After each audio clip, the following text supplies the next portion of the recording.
Quoi? C'est une blague là. Nope. On va vraiment parler de ça? Yep.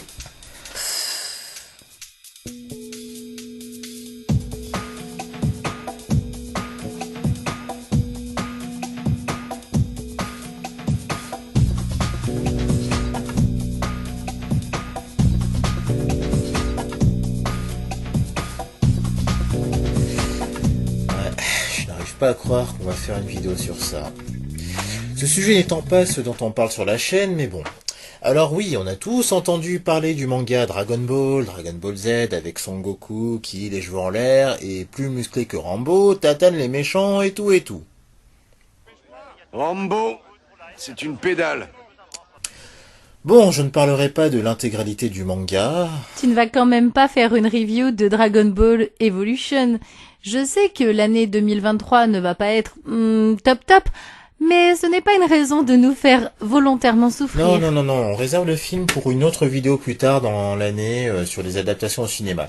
Je vais seulement parler de la fin d'un arc, du moins son côté symbolique.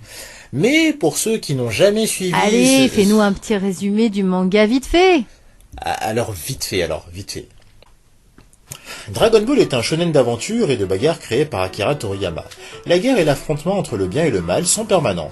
L'un des motifs récurrents est la présence des boules dragon.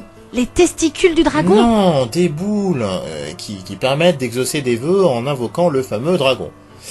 Elles sont la cause des plus grands conflits de la saga et pas mal de méchants les recherchent. D'arc en arc, Son Goku et la Team Z, défenseurs de la Terre, combattent des ennemis de plus en plus puissants. Ça, c'est du résumé. Ouais, je pouvais pas faire plus court. Si, en disant méchant, extraterrestre, stop bagarre, stop ressusciter Krillin, stop repeat again. Mais si vous voulez en savoir plus sur cet univers, on vous recommande des chaînes YouTube telles que Le Chef Otaku, DB Time, Sensei, Spatule Bros et peut-être une ou deux autres qui savent en parler et qui eux comprennent l'œuvre. Ah, j'adore le chef otaku, mais il y en a plein d'autres, non? Bah ouais, ce sont des kikus qui ne pigent rien au storytelling et qui ne sont obsédés que par les transformations et la bagarre. Il suffit de voir les débats sur qui debout ou debout pur est le plus fort, ou de savoir si Broly des films des années 90 est canon. Bah moi je le trouve beau gosse le Broly. Bref, on va s'intéresser à la fin de l'arc Boo et du symbolisme, mais résumé rapide. À toi, Lee. Boo est un être maléfique en chewing-gum qui a tatané, voire avalé, tous les gens qu'il a affrontés. Il combat Goku et Vegeta sur la planète des Kaoshin. Les gentils, ayant réuni les Dragon Balls et disposant de 3 vœux, la planète Terre a été reconstruite et tous les êtres vivants tués ont été absolument tous ressuscités. Vegeta a alors une idée pour battre le monstre, créer la Spirit Bomb. Qu'est-ce que la Spirit Bomb?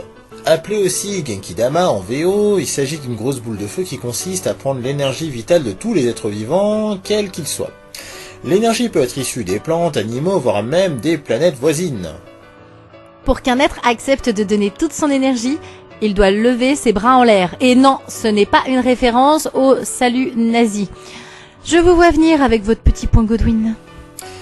Voilà.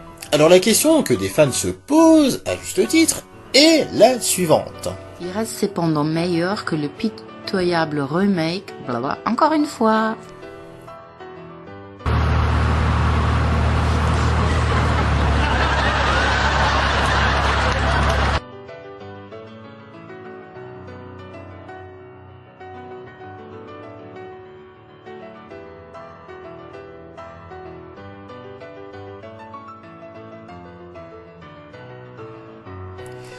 Question légitime en effet, car Gotenks aurait pu en finir avec Boo s'il n'avait pas perdu du temps à faire le pitre, et Gohan également s'il n'avait pas perdu le temps à se regarder combattre. Sans oublier qu'avec le sens tactique de Piccolo et l'expérience de Goku et Vegeta, l'affaire était pliée. Mais ce dernier préfère faire appel aux terriens pour qu'ils participent à la victoire, car selon lui, si les terriens veulent jouir de leur liberté, eh ben c'est à eux de se battre pour elle. Ah, je te vois venir, hein. N'est-ce pas? C'est pas du tout le cas. Je suis lucide. En effet, d'arc en arc, seuls les membres de la Team Z participent à la sauvegarde du monde, donc une dizaine de personnes, sachant que la majorité sont des randoms OSEF. À ce moment crucial, Vegeta veut que les terriens méritent tous les sacrifices que la Z-Team a fait pour eux. Alors ils donnent volontiers leur énergie? Bah non. Alors que les terriens ont vu les dégâts faits par Boo, qu'ils ont été tous massacrés par ce monde, ils préfèrent ignorer la situation.